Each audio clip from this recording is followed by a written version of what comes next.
Assalamualaikum warahmatullahi wabarakatuh.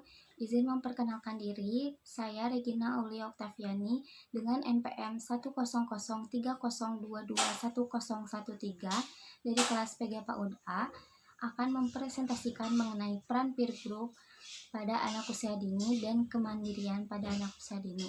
Sebelumnya, saya akan membahas peran peer group pada anak usia dini terlebih dahulu.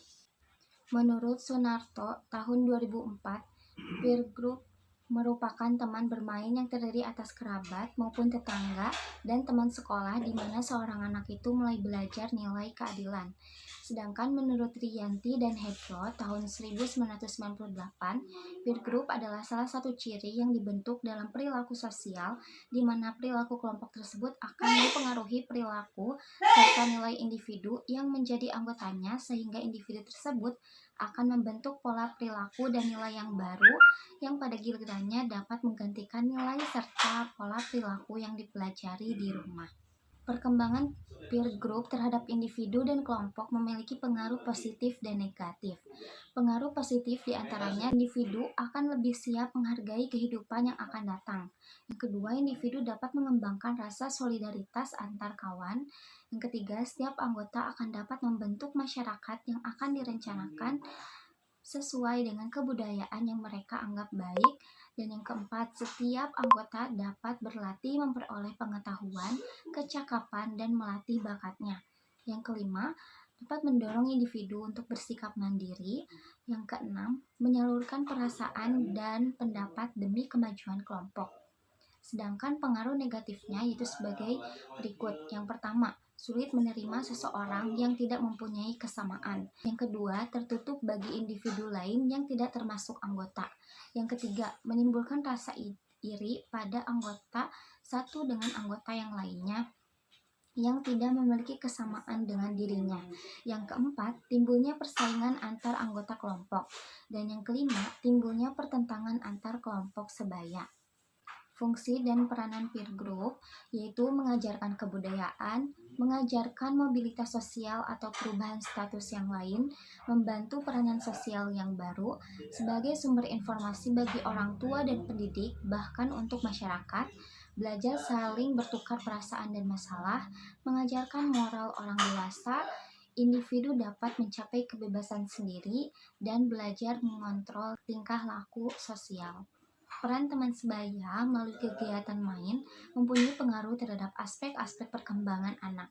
Peran teman sebaya lebih terlihat karena kemerdekaan belajar melalui bermain yang diberikan pada anak dapat memberikan kesempatan lebih banyak pada anak untuk berinteraksi langsung, saling menyesuaikan, dan memahami bagaimana sebaiknya bersosialisasi. Teman sebaya mempunyai peran penting dalam memberikan motivasi, dukungan maupun bantuan terhadap aspek-aspek perkembangan anak. Interaksi sosial dengan teman sebaya merupakan bagian dari stimulus dalam menggali, mengeksplor, menumbuhkan, serta memperkuat berbagai aspek perkembangan. Teman sebaya dapat memberikan pengaruh yang positif maupun negatif terhadap perkembangan nilai agama dan moral, bahasa, kognitif, sosial emosional, fisik motorik, maupun seni. Menurut Hightower, dalam Suntrock 2007, dalam studi yang lain, hubungan teman sebaya yang harmonis pada masa anak-anak berpengaruh terhadap kesehatan mental dan perilaku sosial serta emosi yang positif pada usia parubaya. Pendapat Rolf dalam Suntrock 2009, dalam sebuah studi, hubungan teman sebaya yang buruk pada masa anak-anak berpengaruh terhadap dikeluarkannya anak dari sekolah dan perilaku buruk selama masa remaja. Selanjutnya, kemandirian pada anak usia dini. Jadi, kemandirian anak merupakan kemampuan anak untuk melakukan kegiatan dan tugas sehari-hari sendiri atau dengan sedikit bimbingan sesuai dengan tahap perkembangan dan kemampuan anak. Kemandirian berarti bahwa anak telah mampu bukan hanya mengenal mana yang benar dan mana yang salah, tetapi juga mampu membedakan mana yang baik dan mana yang buruk. Pada fase kemandirian, anak telah mampu menerapkan terhadap hal-hal yang menjadi larangan atau yang dilarang, serta sekaligus memahami konsekuensi resiko jika ia melanggar aturan tersebut. Setiap anak perlu dilatih untuk mengembangkan kemandirian sesuai kapasitas dan tahapan perkembangannya. Secara praktis, kemandirian menurut Dowling adalah kemampuan anak dalam berpikir dan melakukan sesuatu oleh diri mereka sendiri untuk memenuhi kebutuhannya sehingga mereka tidak lagi bergantung pada orang lain, namun dapat menjadi individu yang dapat berdiri sendiri.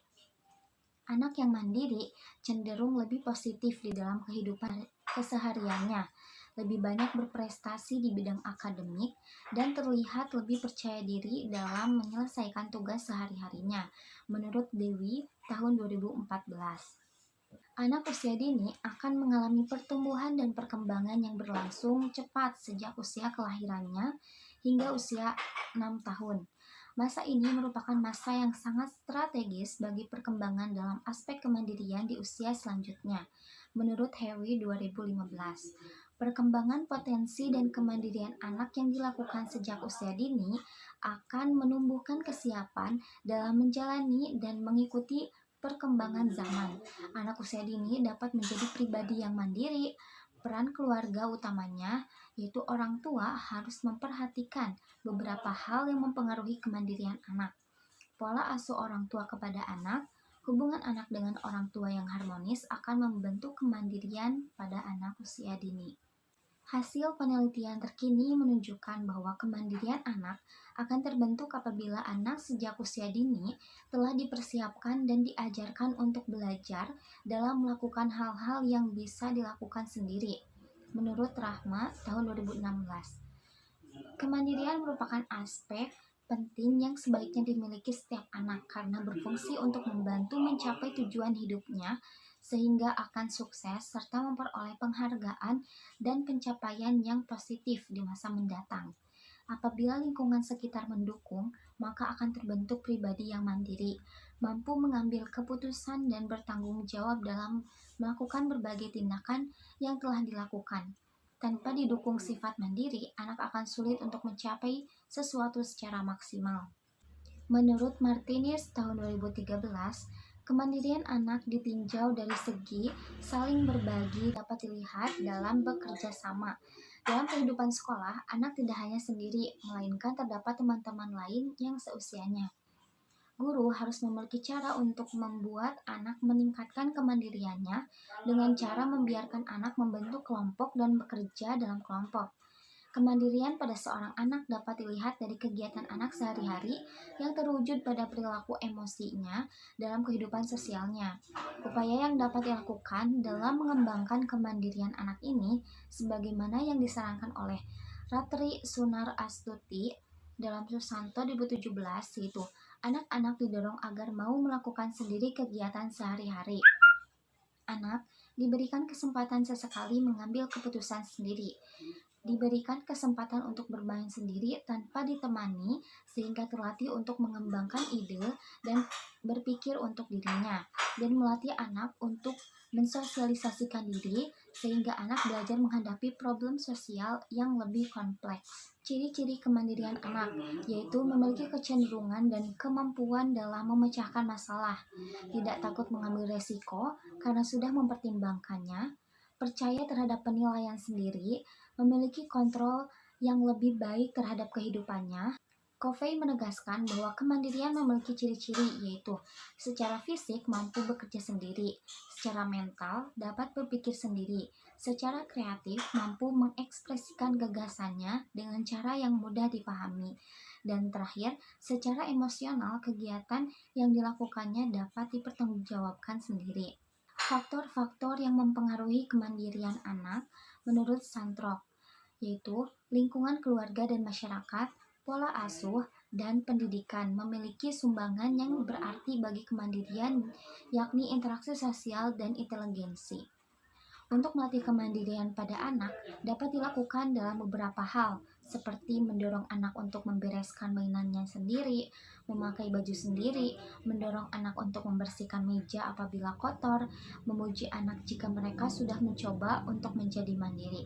Selain menyediakan kesempatan yang sesuai dengan umur anak, yaitu menyelesaikan tugas sendiri dan membuat keputusan, juga perlu menyediakan bantuan hanya jika mereka meminta bantuan.